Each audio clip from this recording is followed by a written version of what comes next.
Hello children, I hope all of you are following our videos and study materials. Please keep revising. So today we are going for the next part of our first chapter, that is force and pressure, and we will continue for the quantities.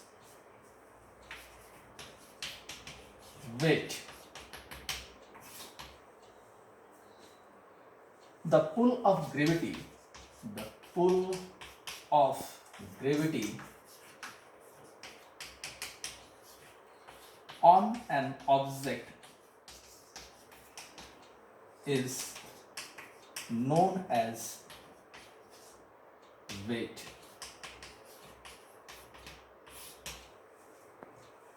That means it is also a force applied by any celestial body to other by which it holds the body. So mathematically we can express the weight of a body as weight equal to m into g. There n is the mass and g is the gravity. There mass is a constant quantity but g is a variable quantity because the value of g changes according to the position of pole to equator, or it is changing from one satellite to the other or one planet to the other planet. So the weight of a body is directly proportional to the mass as well as acceleration due to gravity. Its SI unit of weight is Newton because it's also a force. So it's the SI unit of force is Newton and SI unit of weight is also Newton. If you have to calculate the weight of a body whose mass is 30 kg on earth, then the weight of the body is m into g, where if mass of the body is 30 and g at the place of earth is 9.8. So multiply this, will get the amount of weight of the body on the surface of earth.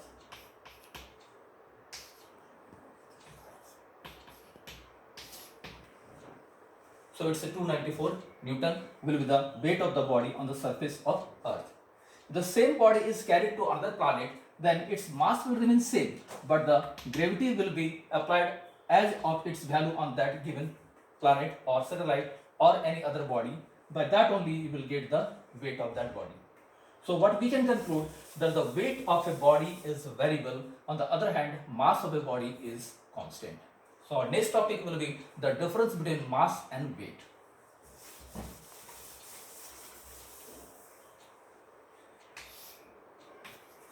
Mass and weight. Mass. It is a constant quantity.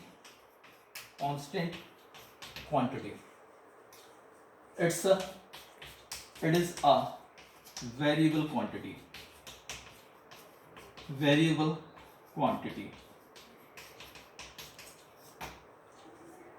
Mass is the measurement of matter present on that body. So it is the amount of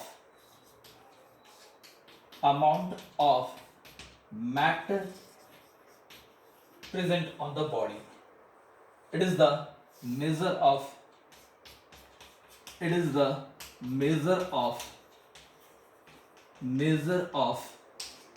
gravitational pull on the body.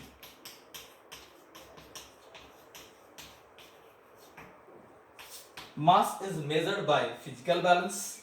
It is measured by physical balance. It is measured by spring balance.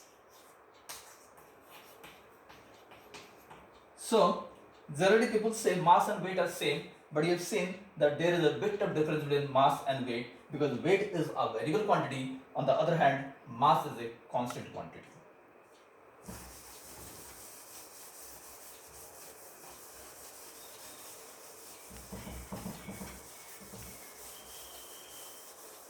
For our convenient, most of the time we use the value of g on the surface of earth as 10 meter per second square. You can use this also for our throughout the session. So the if the weight of a body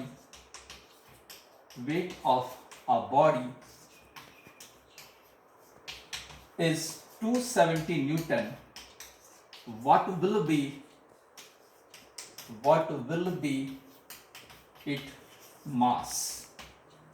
So also we directly apply the formula.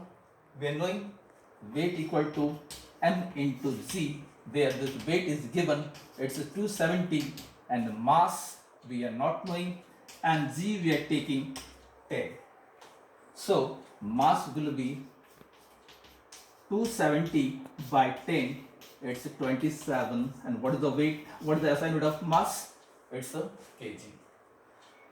You don't write these things. I will provide you the study material there. The sum as well as notes will be also there. And please you try to sort out the numericals, whatever I will assign on that assignment. So our next topic will be the pressure.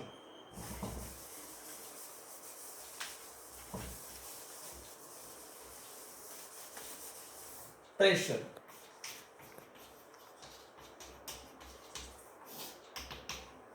Pressure is the physical quantity which is the ratio of force applied with respect to given area. That means what is the nature of force applied in a given specified surface will give us the value of pressure. So we can conclude that force acting per unit area is termed as pressure. Mathematically, pressure is force by area. So what will be its assignment? The assignment of force is Newton. The assignment of area is meter square. So we may write SI unit of pressure is Newton per meter square. Or in honor of Blaise Pascal, one of the greatest scientists who has worked lots in the fluid dynamics, it is named as Pascal. Pascal.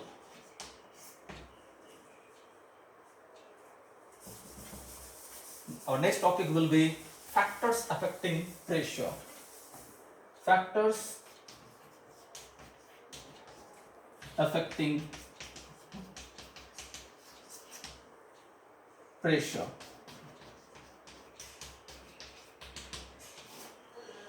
Factors affecting pressure. As pressure is mathematically, pressure is force by area, so we may conclude that pressure is directly proportional to force and pressure is inversely proportional to area. That means more is the area, less will be the pressure. Less will be the area, more will be the pressure. Okay. Now this formula helping us to design so many type of things in our practical life. Like why the handles of school bags are made broader. So school bags are used to carry so many loads. So if the handles will be broader, then the area will be more. And if the area will be more, then the pressure will be less. And this pressure will be less on our shoulders. So carrying the school bags will be easier when the handles of the bag will be broader. Similarly, cutting vegetables by sharp knife is easier than the blunt one. Because in case of a sharp knife, the area of cross section will be smaller. And if area is less, pressure will be more. So cutting the vegetable will be easier. Like similarly, the base of cooking vessels or the base of dams are made broader. If base will be made broader, then the area will be more. Again, the pressure will be less. So a dam can hold huge amount of water there, or the cooking utensils also can hold the things properly and the cooking will be easier. So The application of this formula help us to design so many type of things in our practical life. Let's calculate how the pressure is working on a given body. Let a mass of 40 kg is kept on a floor whose dimensions are length into breadth are 5 meter, 4 meter into 2 meter.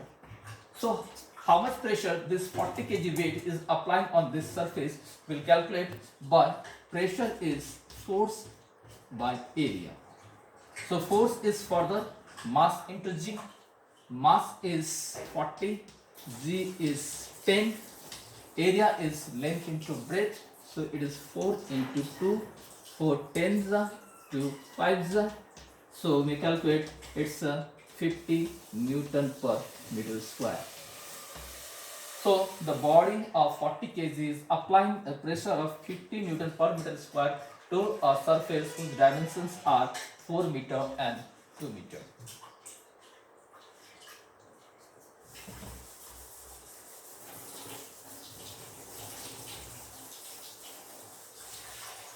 Let's calculate one more. How much pressure is applied by a body of 50 kg on a surface of dimension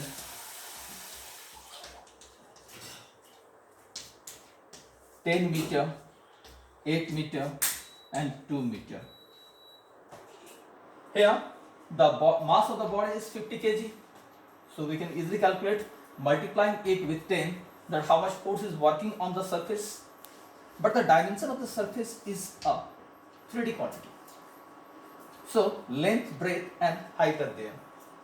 So where we are applying the force, that is not given. Suppose we are applying on the largest surface. So this one will be the largest surface. Then what will be the smallest surface? 8 into 2. So first we'll go for the pressure applied on